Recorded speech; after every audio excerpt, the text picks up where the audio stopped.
In this video I'm going to talk about blockout paint. This is a beer sign, and all the back of the neon is painted. But if all the black paint on the back is falling off, you don't need to repaint that part. You only need to paint the front parts in between the letters, so you can separate the letters or separate the sections that need to show as separate. Like, for example, the L separated from the I. So the only part you need to paint is this one, but not the rest of the letter.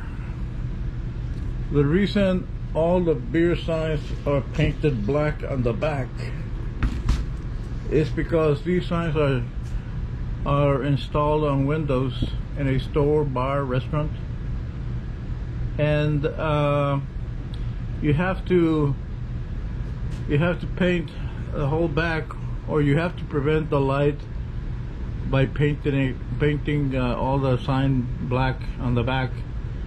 You have to prevent it from shining inside the store,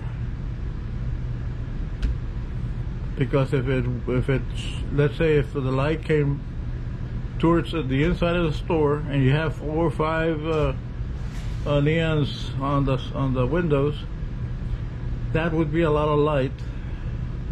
That would be a problem for anybody inside the store. So that's why they block out all the back. But if you're going to install the sign on a wall, there's no need to paint all the sign. You just need to paint the parts in between the letters, and that's it.